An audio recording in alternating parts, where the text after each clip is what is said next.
Another weekend, and Gracie is heading out for a good time on the town. One night, she just might meet that fantastic man that she hopes for. Maybe tonight.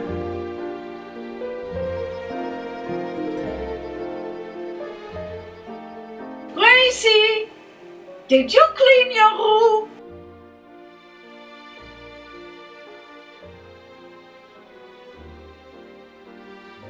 One small detour. A special encounter.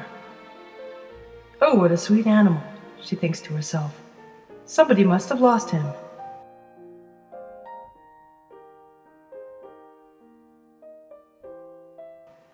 I'd love to take you home with me. But no, he's gone. Ha ha! Story of my life, she thinks to herself with a laugh.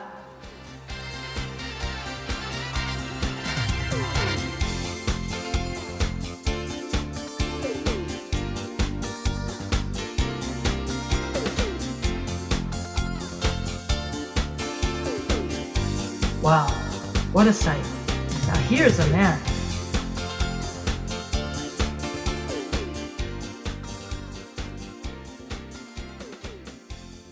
Next, Grace meets Adam, a young, polite man who's 24 and nearly half her age.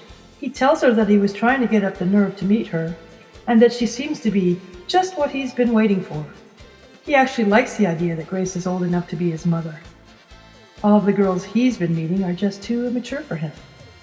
He proposes that he and Grace ought to date and see if romance will evolve. Of course, Grace tells Adam that it's nice to be appreciated, but there's just no way in the world that she could even consider such a crazy idea. She tells him that her name is Gracie, not Crazy. Besides, he seems like a nice young man that she would feel compelled to raise. While she likes him, she feels toward him as if he could be her son. And there was no getting beyond that. He tells her that age doesn't matter and that he won't be giving up that easily.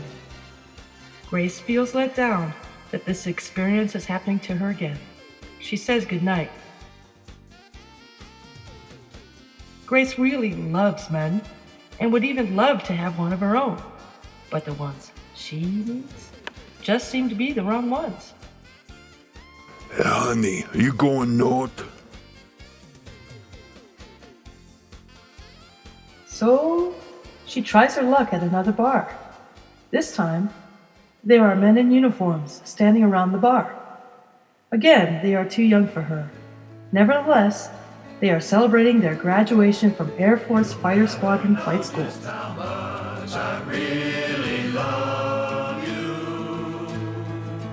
The pilots begin singing. What a coincidence that that song is one of Grace's favorites. But who's gonna love you when everything fades? First the looks, then the praise. Tell me who's gonna love you when everything fades. Dave, one of the new lieutenants, approaches her.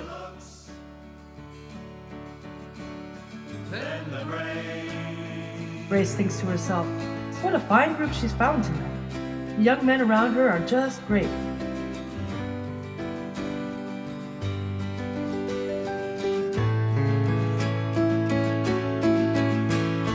Can't you see I really love you?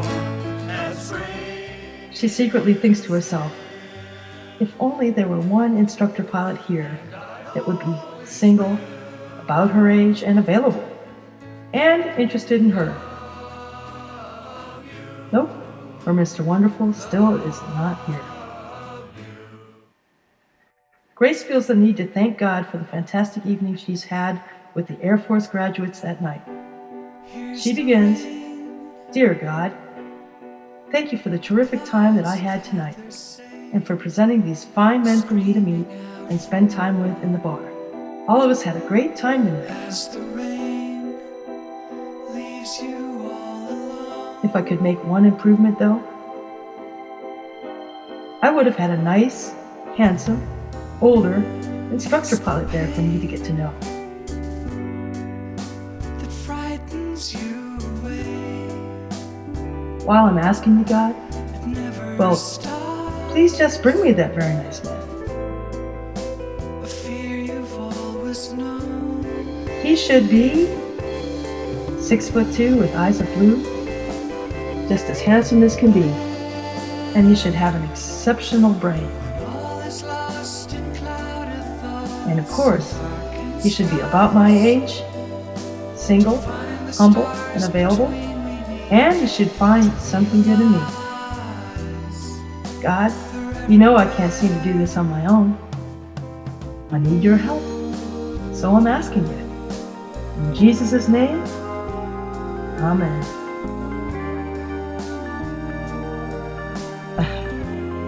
Amen is right, she chuckles to herself.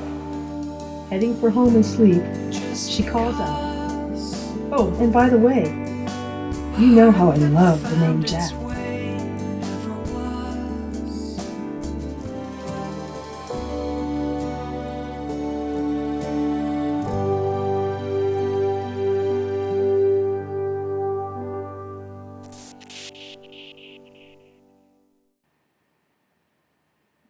Good night, Ma.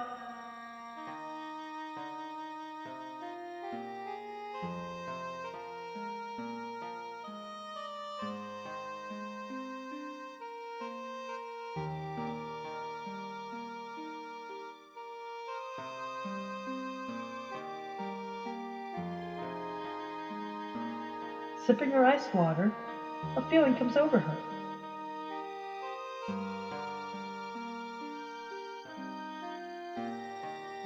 She senses something, or a presence behind her. And whom does she see?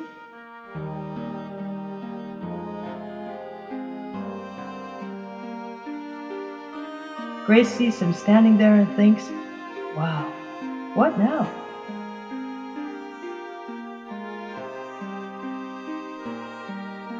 To her surprise, this man actually sits next to her. She's thinking, oh my gosh, my gosh. She finds him very attractive, but doesn't want to let on. She sees a sweetness in his face and feels that this unsuspecting man could be the one that she's prayed about. Hi. Remind me to pray about everything. Everything I'm doing, okay?